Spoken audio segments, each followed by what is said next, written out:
Good morning everyone. आज 28 जून 2022 है। दैनिक जागरण के राष्ट्रीय संस्करण का कंप्लीट न्यूज़ एनालिसिस करेंगे जो यूपीएससी, स्टेट पीसीएस या किसी भी वनडे एग्जाम के प्रीलिम्स, मेंस और इंटरव्यू तीनों ही पर्सपेक्टिव से इम्पॉर्टेंट होगा।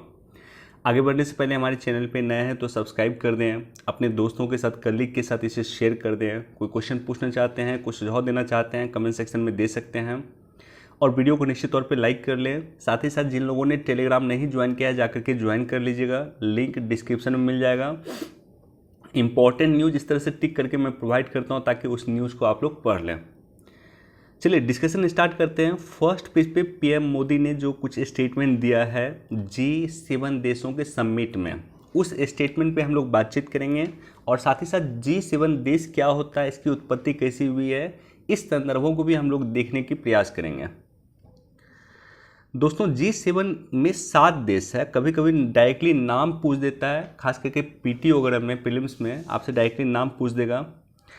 Canada, France, Germany, Italy, Japan, United kingdom और अमेरिका। तो ये टोटल 7 देश हैं जो G7 के पार्ट हैं। भारत को वहाँ पे आमंत्रित किया गया। भारत G7 का पार्ट नहीं है, यद्यपि भारत G20 का पार्ट है। G7 को अगर आप देखिएगा तो विश्व के 7 सबसे महत्वपूर्ण, सबसे पावरफुल देशों का एक ग्रुप आप कह सकते हैं G7 है। यह एक अंतर सरकारी संगठन है जिसका गठन 1975 में शीर्ष अर्थव्यवस्था द्वारा वैश्विक मुद्दों की चर्चा के लिए एक अनौपचारिक मंच के रूप में किया गया था। अंतर सरकारी संगठन वैसा संगठन होता है जहां पे सरकार और सरकार किसी संगठन का पार्ट होते हैं, जैसे यूनाइटेड नेशन अंतर सरकारी संगठन है। उसी तरह से G7 भी अंतर सरकारी संगठन है। तो इसकी उत्पत्ति 1975 में हुई थी। 1970 के दशक में क्या हुआ था कि तेल संकट की क्राइसिस आई थी और तेल संकट की क्राइसिस विश्व स्तर पे घिर गया था। तो वैसी कंडीशन में जो 5 देश हैं, फ्रांस, पश्चिमी जर्मनी, यूएस, ब्रिटेन और जापान, ये 5 देश के वित्त मंत्री ने अनौपचारिक वार्ता मंच शुरू किया और उसके बाद यही अनौपचारिक वार्ता मंच 1975 में G7 के नाम से गठित हुआ। 1976 में इसमें यूरोपीय संघ, 1976 में कनाडा, 1977 में यूरोपीय संघ इसमें भाग ले रहे हैं। 1998 में इसमें रूस इसमें शामिल हुआ और रूस शामिल होने के बाद जो पहले G7 देश थे अब G8 हो गया। 2014 में रूस ने क्रीमिया का अधिग्रहण किया और क्रीमिया यूक्रेन का पार्ट है। अगर आप मैप पे देखिएगा तो आपको ब्लैक सी में क्रीमिया दिख जाएगा। तो क्रीमिया यूक्रेन का पार्ट है जिस पे 2014 में रूस ने अधिग्रहण किया और इसके अधिग्रहण के बाद G7 के जो भी देश है इन्होंने रूस को बाहर निकाल दिया। तो जो G8 हो गया था अब फिर से G7 हो गया 2014 के बाद। वैश्विक शासन, आर्थिक शासन, अंतर्राष्ट्रीय सुरक्षा, ऊर्जा नीति, सामान्य हित के मुद्दे पे चर्चा के लिए इसकी वार्षिक बैठक होती है। तो यहाँ पे बेसिकली डिसाइड होता है ऊर्जा नीति, अंतर्राष्ट्रीय सुरक्षा, वैश्विक शासन प्रणाली और विश्व में अगर कुछ चुनौतियाँ आई हैं तो उन चुनौतियों की चर्चा होती है G7 में। G7 का कोई औपचारिक संविधान या निश्चित मुख्यालय नहीं है, बल्कि जहाँ पे उनका मीटिंग होता है, वार्षिक सम्मेलन होता है, वहीं पे कुछ निर्णय लिए जाते हैं और ये निर्णय जो लिए जाते हैं ये भी गैर बाध्यकारी होते हैं, यानी बाध्यकारी निर्णय नहीं होता G7 का जो निर्णय होता है। इसका मतलब ये हुआ कि इनके निर्णय को सभी देश मानने के लिए बाध्य नहीं होते। अभी देखिए G7 की 48 समिट हो रही है, 48वीं समिट हो रही है जो जर्मनी में हो रही है। अब पीएम मोदी ने कुछ अपना स्पीच दिया। इस स्पीच में उन्होंने कहा कि भारत विश्व की 17% जनसंख्या, बावजूद इसके कार्बन उत्सर्जन हम सिर्फ 5% करते हैं। ये भारत के लोगों की जो परंपरा है उसी परंपरा का अनुपालन करते हुए ये चीज़ें हो रहा। अब सोचिए 17% जनसंख्या विश्व का है और महज 5% कार्बन उत्सर्जन हम लोग करते हैं। दूसरा पीएम मोदी ने यह कहा कि विश्व में पूरी तरह से सौर संचालित एयरपोर्ट भारत में ही है। आपको मुझे कमेंट सेक्शन में बताना है कि विश्व का सौर संचालित एयरपोर्ट जो पूरी तरह से सौर संचालित एयरपोर्ट है वो भारत के किस राज्य में है और उस एयरपोर्ट का नाम क्या है। तीसरा कि 10% इथेनॉल मिलाने का लक्ष्य 5 महीने पहले ही प्राप्त कर लिया। पेट्रोल में हम इथेनॉल मिला रहे हैं और हमारा टारगेट था कि 2022 में हम 10% इथेनॉल मिलाएंगे पेट्रोल में। इसको हमने ऑलरेडी पहले मई महीना में ही इसको हमने प्राप्त कर लिया। इसी तरह से पीएम मोदी ने एक इम्पॉर्टेंट बात कही जो मुझे इसकी जानकारी नहीं है, इस पर मैं भी रिसर्च करूंगा और मैं चाहूँगा कि आप लोग भी इस पर सर्च कीजिएगा। इन्होंने कहा कि पेरिस क्लाइमेट चेंज, अगर आप लोगों को याद होगा, 2015 में हुआ था, 2015 के आखिर में हुआ था, दिसंबर महीने के आसपास। तो पेरिस क्लाइमेट चेंज में भारत ने कमिटमेंट किया था कि हम रिन्यूएबल एनर्जी 40% रिन्यूएबल एनर्जी से ऊर्जा प्राप्त करना शुरू करेंगे 2030 तक। और पीएम मोदी ने कहा है कि अभी जितना भी ऊर्जा की प्राप्ति भारत में हो रही है उसमें 40% ऊर्जा की प्राप्ति रिन्यूएबल एनर्जी से हो रही है, अक्षय ऊर्जा से हो रही है। और ये हमने 2030 में हमारा टारगेट था पूरा करने का, हमने 2022 में ही कंप्लीट कर लिया, यानी 9 वर्ष पहले हमने ये टारगेट अचीव किया। देखिए, ये पीएम मोदी ने चर्चा किया, निश्चित तौर पे डाटा के आधार पे ही वो बोले होंगे। मैं वेबसाइट नहीं देखा हूँ, रिन्यूएबल एनर्जी का जो वेबसाइट है मंत्रालय का, मैं वेबसाइट देखूंगा, डाटा के साथ जो भी होगा मैं टेलीग्राम पे पोस्ट कर दूंगा। लेकिन इसको आप लोग भी देखिएगा कि क्या भारत सही में ऐसा करना शुरू कर दिया है, रिन्यूएबल एनर्जी से 40% ऊर्जा का खपत करना क्या भारत ने शुरू कर दिया, इसको आप लोग भी देखिएगा। विद्रोही विधायक को राहत। दोस्तों, आज मैं एक सेपरेट टॉपिक डिस्कस कर दूंगा आप लोग के लिए, और वो सेपरेट टॉपिक होगा दल बदल कानून, एंटी डिफेक्शन लॉ। 52वां संविधान संशोधन 1985 द्वारा 10वीं अनुसूची भारत के संविधान में जोड़ा गया था। और इस 10वीं अनुसूची में दल बदल का बेसिकली प्रावधान किया गया है। यूपीएससी प्रीलिम्स 2022 में भी क्वेश्चन पूछा हुआ है, और चूंकि अभी इस तरह का मैटर चल रहा है तो ये चर्चा में भी रहेगा। साथ ही साथ स्पीकर को लेकर के भी आप लोग बेसिक पढ़ लीजिएगा। और स्पीकर में यहाँ पे एक केस के बारे में दिया हुआ, नवम राबिया मामला।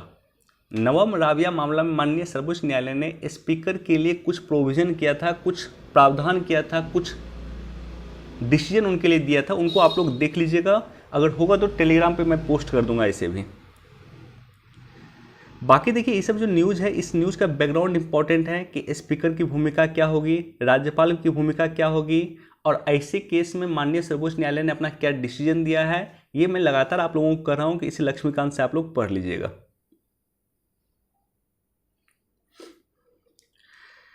दोस्तों, इस टॉपिक पे मैं, चूंकि आज एडिटोरियल भी इस टॉपिक पे आया हुआ है, तो मैं थोड़ा सा डिस्कस करूंगा, बहुत ज़्यादा मैं डिस्कस नहीं करूंगा।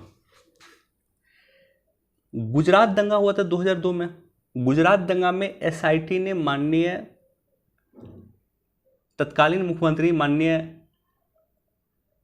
नरेंद्र मोदी जी को क्लीन चिट दे दिया। उसके बाद माननीय सर्वोच्च न्यायालय ने भी उन्हें क्लीन चिट दे दिया। अब वो देश के प्रधानमंत्री हैं। तो ऐसी कंडीशन में जो है, कुछ एनजीओ की भूमिका किस तरह से वहाँ पे होती है। कुछ एनजीओ देश में क्या कर रहे हैं कि ब्लैक मनी को वाइट मनी में कन्वर्ट करने का काम करते हैं, यानी मनी लॉन्ड्रिंग करने का काम करते हैं। कुछ एनजीओ पे इस तरह का देश में आरोप लगता है। कुछ एनजीओ का ये भी आरोप लगता है, जो इस एनजीओ पे पर्टिकुलरली लगा हुआ है, कि वो जो दंगा पीड़ित होते हैं उनका एक वीडियो बनाते हैं वो लोग, और उस वीडियो को प्रचारित करके विश्व के से पैसा वगैरह मंगाते हैं। कुछ एनजीओ पे ये भी आरोप लगता है कि वो एनजीओ को चाइना और पाकिस्तान फंड करता है ताकि भारत में किसी आंदोलन को हवा दिया जा सके। और इस बात के पर्याप्त प्रूफ मिले हैं कि दिल्ली में जो शालीमार बाग में इतना दिन धरना चला था उसमें पाकिस्तान का पैसा इन्वॉल्व था। ये मैं नहीं बोल रहा हूँ, ये गृह मंत्रालय ने कहा है। कुछ एनजीओ को चीन इसलिए भी पैसा देता है कि वो जो चारवाहा प्रोजेक्ट है या इंफ्रास्ट्रक्चर का प्रोजेक्ट है, उस प्रोजेक्ट को रोकने के लिए माननीय सर्वोच्च न्यायालय में ये एनजीओ अपील करे। कुछ एनजीओ ये भी करता है कि अगर साउथ में मान लीजिए हमारा एप्पल का प्लांट है, उस प्लांट में जितने भी मजदूर हैं उस मजदूर से हड़ताल करवा देगा, तो अंतर्राष्ट्रीय स्तर पर यह छवि जाएगा कि भारत में एप्पल का मैन्युफैक्चरिंग नहीं हो सकता है, बड़ी बड़ी कंपनियां का मैन्युफैक्चरिंग भारत में नहीं हो सकता है। इस तरह की छवि क्रिएट करने के लिए भी काम करती है कुछ एनजीओ। जाहिर सी बात है कि इसे विदेश से पैसा मिलता है, तो ऐसी स्थिति में इस एनजीओ को रेगुलेट करना आवश्यक है। और इसी के लिए आया था FCRA act, foreign contribution regulation act आया था 1976 में, 1976 में आया था। वर्ष 2010 में इसमें संशोधन किया गया और 2020 में भी इसमें संशोधन किया गया था।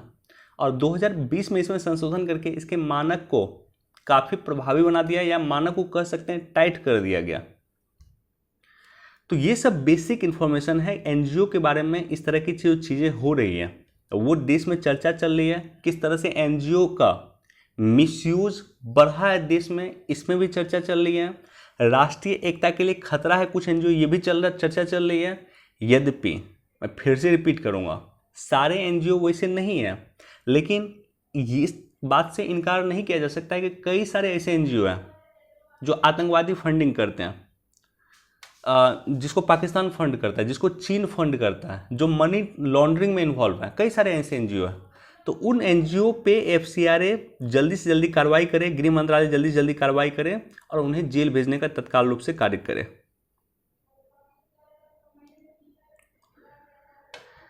देखिए, FCRA आपके लिए इंपॉर्टेंट है। FCRA पे ऑलरेडी हमने कई बार डिस्कस किया है, फॉरेन कंट्रीब्यूशन रेगुलेशन एक्ट, आप लोग भी इसको पढ़ लीजिएगा। चीन की BRI परियोजना का सटीक जवाब देंगे G7 देश। अगर मैं पिछले वर्ष की बात करूं तो पिछले वर्ष 47G समिट के दौरान B3W प्रस्ताव रखा गया था G7 देश के द्वारा। इसका पूरा फुल फॉर्म था बिल्ड बैक बेटर वर्ल्ड, ये पूरा इसका फुल फॉर्म था। देखिए, सवाल ये होता है कि मुझे लगता है कि चीन जिस तरह से BRI परियोजना कर रहा है, और चीन अगर आप देखिएगा तो 70 से अधिक देशों में इंफ्रास्ट्रक्चर परियोजना कर रहा है। इंफ्रास्ट्रक्चर बनाने के लिए वहाँ पे लोन देता है, और लोन वो देश अगर नहीं चुका पाती है तो उसकी किसी सरकारी कंपनी का अधिग्रहण कर लेता है।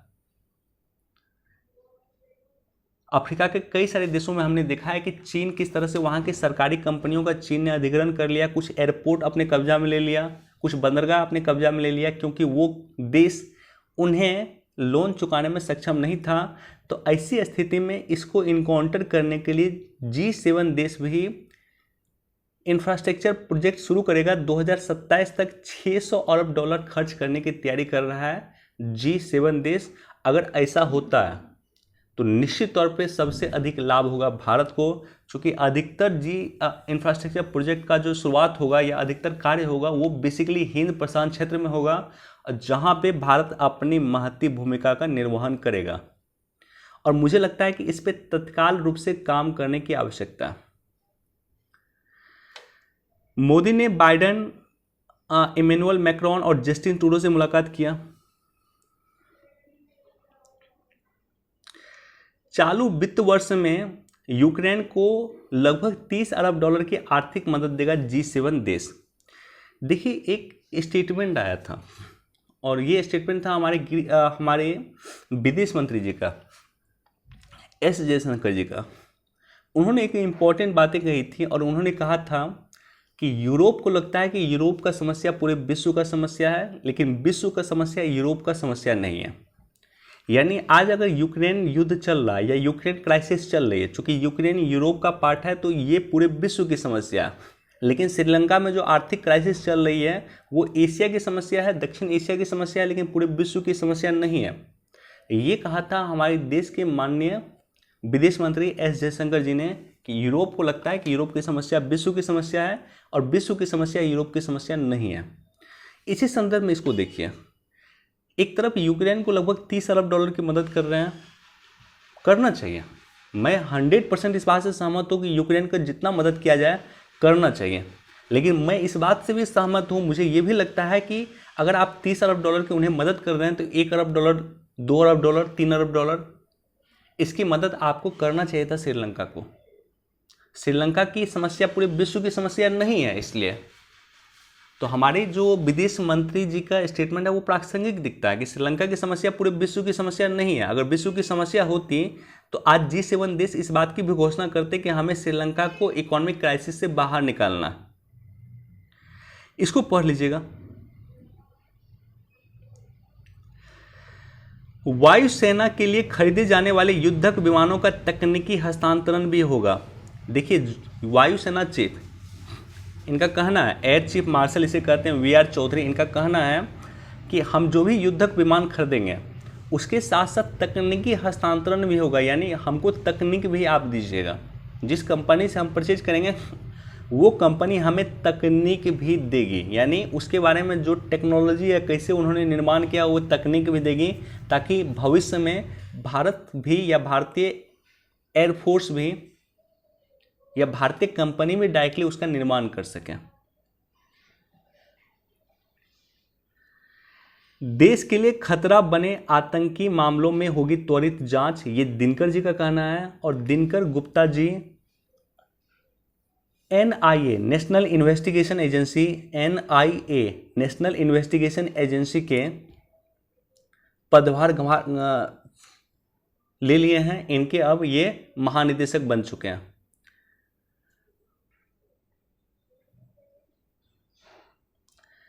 देश के 300 से ज़्यादा जिलों में शिक्षा का स्तर उत्तम। तो एक रिपोर्ट बेसिकली आई है, ये रिपोर्ट है जिला स्तरीय परफॉर्मेंस ग्रेडिंग इंडेक्स, और ये इंडेक्स में बेसिकली कहा गया था कि उत्तर प्रदेश के, जैसे उत्तर प्रदेश में 80 जिला है, उसमें 35 जिला में स्थिति अच्छी है, पंजाब में लगभग 8 जिला की स्थिति अच्छी है। तो ये सब कुछ रिपोर्ट इसमें कहा गया। मैं बिहार को खोज रहा था, मुझे बिहार पुनः इसमें नहीं मिला। मैंने ये रिपोर्ट अभी तक दिखा नहीं है, मैं टेलीग्राम पे पोस्ट कर दूंगा।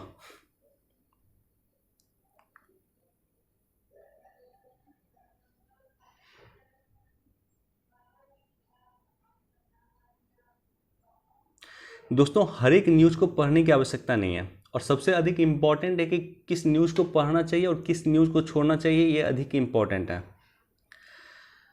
कल मैंने एक क्वेश्चन किया था, मुझे याद आ गया कि एक क्वेश्चन मैंने किया था कि राज्यसभा की जो शक्ति है, किस आर्टिकल में आपको राज्यसभा की विशेष शक्ति दिखती है, यानी वो शक्ति सिर्फ राज्यसभा के पास है, लोकसभा के पास वो शक्ति नहीं है।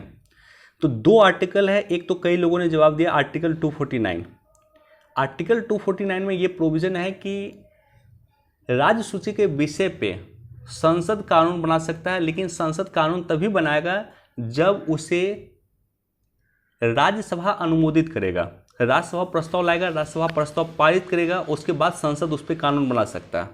तो एक तो 249 का यूज राज्यसभा में ही किया जा सकता है, यानी संसद कानून अगर बनाएगा राज्य सूची के विषय पे तो उसको इनिशिएट कर सकता है राज्यसभा, राज्यसभा ही कर सकता है, लोकसभा नहीं करेगा।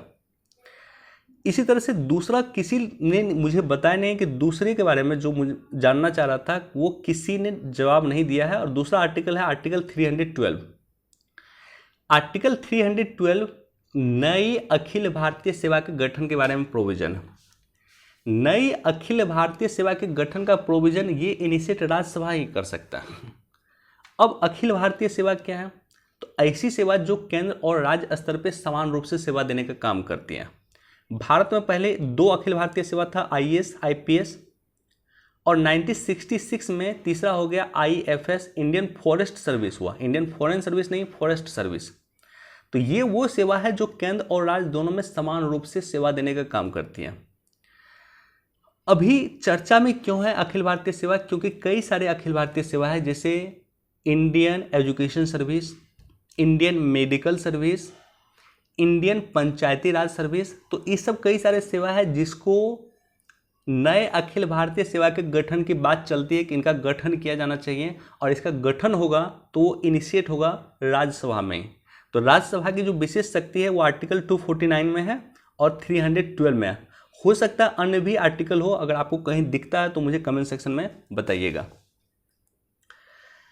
संकल्प शक्ति दुर्गम पहाड़ी क्षेत्र में आदिवासियों तक पहुंचाया नल से जल। इसको एक बार पढ़ लीजिएगा।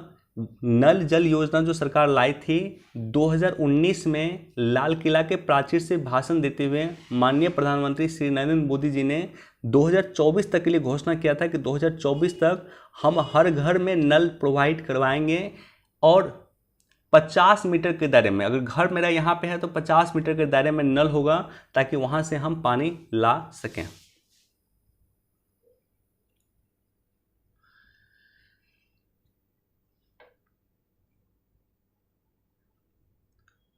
राजस्थान में यूरेनियम के खनन की तैयारी शुरू, इसको एक बार आप लोग देख लीजिएगा।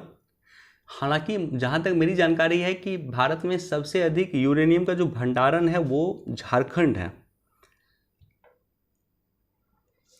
इसको एक बार देख लीजिएगा, ठीक है।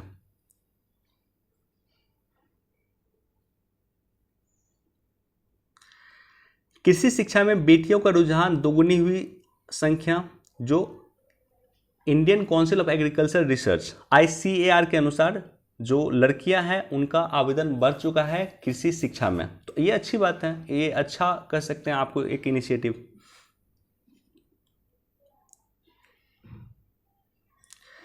इस्लामिक देशों का एक तरफा रवैया, देखिए ये एडिटोरियल मुझे इंपॉर्टेंट लग रहा था, लेकिन जब मैं पढ़ा तो इसमें कुछ हेट्रेड की चीज़ें कुछ ज़्यादा है इसमें, तो इसलिए मैं इस पर डिस्कस नहीं करूँगा। आप लोग पढ़ना चाहते हैं तो मैं रोका नहीं हूँ, आप लोग इसे पढ़ सकते हैं।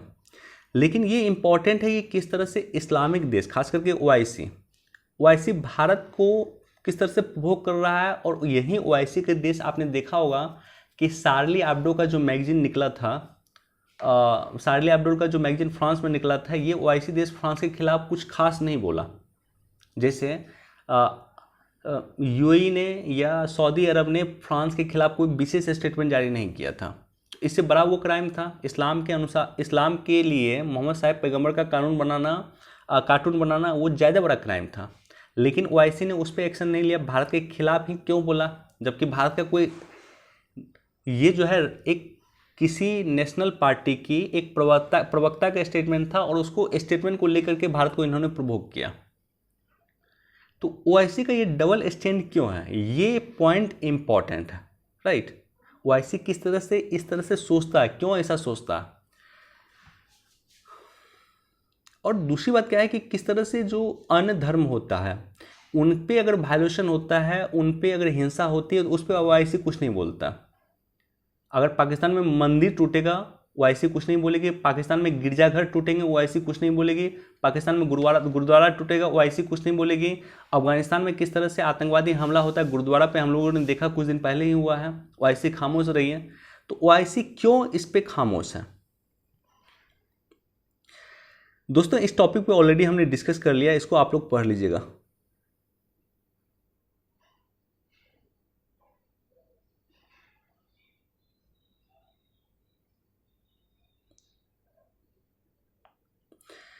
डिजिटल उत्पादों पे आयात शुल्क, डिजिटल जो उत्पाद होता है आज काफ़ी फेमस हो रहा है।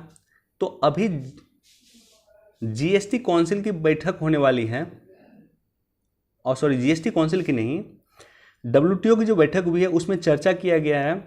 और विशेष रूप से अब सरकार ये प्रयास कर रही है कि जो इलेक्ट्रॉनिक्स उत्पाद होता है या डिजिटल उत्पाद होता है उस पर भी आयात शुल्क लगाया जाए। तो ये सरकार भी डिसाइड कर रही है।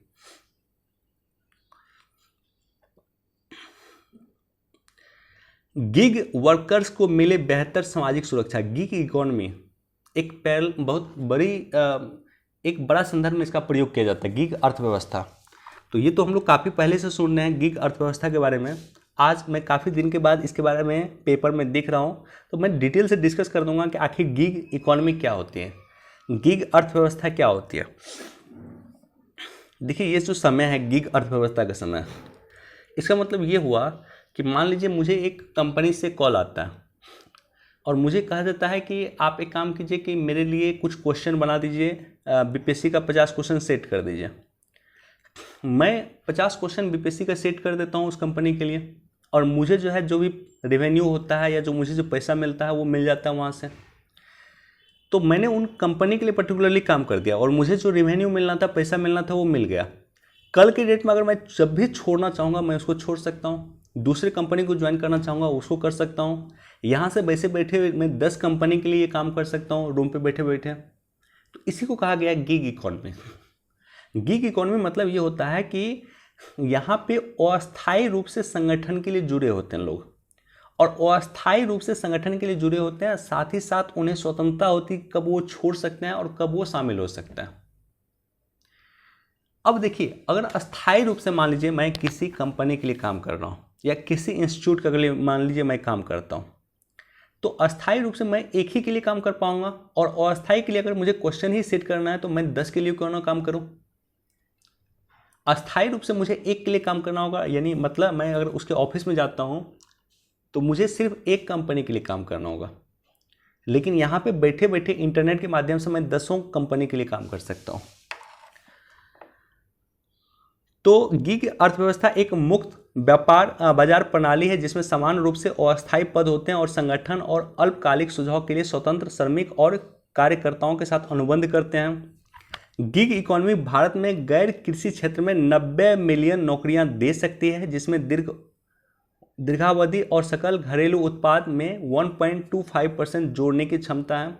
यानी गिग इकोनॉमी से हमारे देश की अर्थव्यवस्था में 1.25% जीडीपी ग्रोथ रेट हो सकती है, या जीडीपी का 1.25% हो सकता है।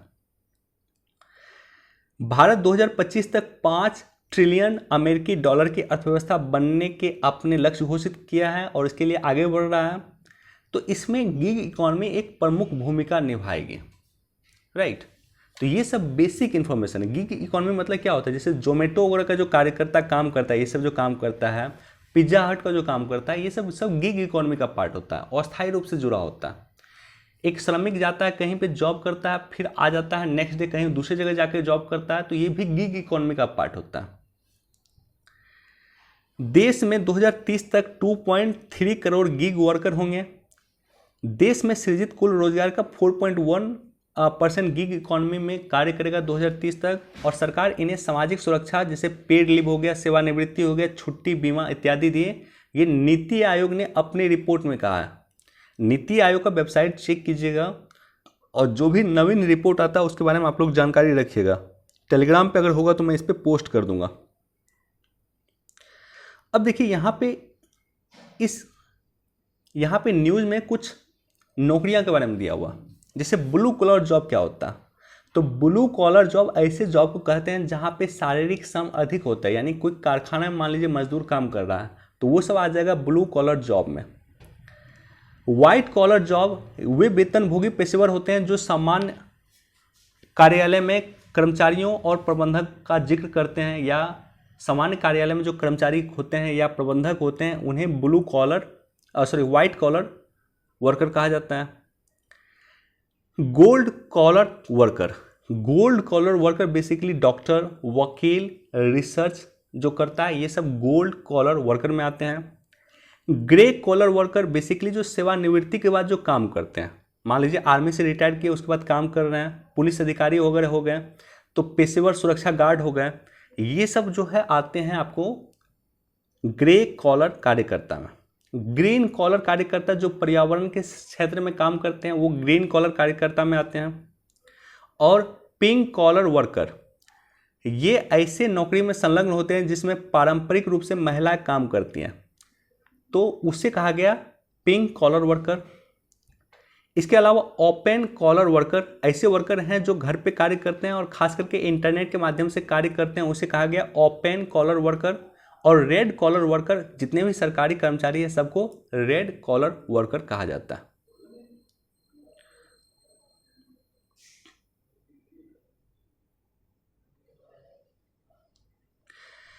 एमएसएमई को आसानी से कर्ज दिलाने का प्रयास जरूर। देखिए एमएसएमई पे एक सेपरेट वीडियो बनाइएगा, और कल इसलिए एमएसएमई चर्चा में था कि 2017 में यूनाइटेड नेशन के द्वारा डिसाइड किया गया कि 27 जून को प्रत्येक वर्ष एमएसएमई डे मनाया जाएगा। 27 जून को एमएसएमई दिवस मनाया जाता है प्रत्येक वर्ष। इस बार की थीम थी, 2022 की थीम थी आत्मनिर्भर एमएसएमई को शक्ति प्रदान करने के लिए भारत की आपूर्ति श्रृंखला को मजबूत करना। ये एमएसएमई 2022 की थीम थी, भारत के लिए थीम थी। एमएसएमई का बेसिकली 3 पार्ट है, एक माइक्रो इंडस्ट्रीज, एक स्मॉल इंडस्ट्रीज और एक मीडियम इंडस्ट्रीज। स्मॉल इंडस्ट्रीज जहाँ पे विनिर्माण और सेवा दोनों में इन्वेस्टमेंट 1 करोड़ से कम होना चाहिए और टर्नओवर 5 करोड़ से कम होना चाहिए, इसे स्मॉल इंडस्ट्रीज कहा जाएगा। दोनों कंडीशन फुलफिल करना चाहिए। माइक्रो इंडस्ट्रीज कहा जाएगा, यानी विनिर्माण और सेवा दोनों में इन्वेस्टमेंट 1 करोड़ से कम होना चाहिए और टर्नओवर 5 करोड़ से कम होना चाहिए, इसे कहा जाएगा माइक्रो इंडस्ट्रीज। स्मॉल इंडस्ट्रीज में हो जाएगा 10 करोड़ से कम होना चाहिए इन्वेस्टमेंट और टर्नओवर 50 करोड़ से कम होना चाहिए। और मीडियम इंडस्ट्रीज में कहा जाएगा कि इन्वेस्टमेंट 50 करोड़ से कम होना चाहिए और टर्नओवर 250 करोड़ से कम होना चाहिए। अच्छा, एक कंडीशन देखिए, अगर मान लीजिए कि इन्वेस्टमेंट है आपको 10 करोड़ नहीं 8 करोड़ मान लीजिए, और टर्नओवर है अगर 52 करोड़, तो क्या उसे क्या कहा जाएगा? तो इन्वेस्टमेंट अगर 10 करोड़ से कम है, 8 करोड़, टर्नओवर है आपको 52 करोड़, तो उसे कहा जाएगा फिर मीडियम इंटरप्राइजेस कहा जाएगा, क्योंकि दोनों ही कंडीशन फुलफिल करना चाहिए। अगर स्मॉल इंडस्ट्रीज है तो उसका दोनों कंडीशन फुलफिल करना चाहिए। अब देखिए, एमएसएमई को लेकर के भारत में क्या क्या किया गया वो मैं डिटेल से डिस्कस नहीं करूंगा। इस टॉपिक पे ऑलरेडी कई बार मैंने चर्चा किया है कि भारत की जितनी भी निर्यात है उस निर्यात में 45% एमएसएमई का योगदान है। जीडीपी में लगभग 25% का योगदान है। लगभग 6.34 करोड़ संयंत्र जो है एमएसएमई से संबंधित देश में है। लगभग 12 करोड़ लोग एमएसएमई में काम कर रहे हैं। तो ये सब कई सारा डाटा है जो मैं यहाँ पे डिटेल से डिस्कस नहीं करूँगा। एमएसएमई पे एक सेपरेट आप लोग जरूर नोट्स बनाइएगा, एमएसएमई को लेकर के चर्चा रहता है। जेलेंस्की ने G7 नेताओं से मांगा air defence system. Air defence system इसलिए कि रूस से जो मिसाइल हमला हो रहा है उस मिसाइल हमला को रोका जा सके। पाकिस्तान का छलका दर्द ब्रिक्स के एक सदस्य ने सम्मेलन में भाग लेने से रोका। देखिए, ब्रिक्स ने कई सारे देशों को, ब्रिक्स का सम्मेलन इस बार होस्ट कर रहा था चीन, और चीन ने कई सारे देशों को एज ए गेस्ट आमंत्रित किया था, जिसमें 13 देश थे। 13 देशों को एज ए गेस्ट आमंत्रित किया था। पाकिस्तान को वो एज ए गेस्ट आमंत्रित करना चाहता था, लेकिन भारत ने रोक दिया। ये आरोप लगा रहा है पाकिस्तान। अब इसको एक और संदर्भ में देखिए, जब ये बना था, ब्रिक्स बना था वर्ष 2009 में, तो ब्रिक्स का बेसिकली विचार दिया था 2001 के आसपास जिम ओ'नील ने। और जिम ओ'नील का कहना था कि ब्रिक्स के जो 4 देश हैं, पहले 4 ही देश था, ब्राजील, इंडिया, चाइना और रशिया, तो ये जो 4 देश है, ये देश पे अगर कोई पैसा लगाएगा तो ये काफ़ी ग्रो करेगा। ये देश वो देश है जो 2050 तक पूरे विश्व को लीड कर सकते हैं। इन देश में कैपेबिलिटी है, ये देश आर्थिक विकास में सबसे आगे होंगे। तो ये विचार था और इसी विचार के साथ ब्रिक्स की शुरुआत हुई थी। आज हम लोग देखिए कि क्या कंडीशन में है। ये जो चारों देश है कहीं ना कहीं ग्रो कर रहा है, विश्व को लीड कर रहा है, चाहे भारत हो, चाहे चीन हो, चाहे रशिया हो, चाहे ब्राजील हो। सवाल उत्पन्न ये होता है कि क्या पाकिस्तान उस कठौती में खड़ा है? तो बिल्कुल नहीं। पाकिस्तान कोलैप्स होने वाला है। पाकिस्तान के पूर्व प्रधानमंत्री कहते हैं कि पाकिस्तान का 3 टुकड़ा हो जाएगा। पाकिस्तान में चाय बैन किया जा रहा है, कहा जा रहा है कि चाय मत पीजिए, चूंकि चाय पीने से फॉरेक्स रिजर्व खर्च होता है, चाय की जगह आप सत्तू पीजिए। तो सवाल ये उत्पन्न होता है कि वैसे देशों को अगर हम ब्लॉक करते हैं तो एक अच्छी बात है, क्योंकि पाकिस्तान इकोनॉमिक रूप से आज बहुत कमज़ोर हो चुका है और ब्रिक्स की जो मूलभूत विचारधारा है उस विचारधारा पे पाकिस्तान कहीं भी स्टैंड नहीं करता। चलिए दोस्तों, इतना ही इंपॉर्टेंट न्यूज़ था। वीडियो देखने के लिए आप सभी का धन्यवाद। Thank you so much. Please do like, share and subscribe. Thank you.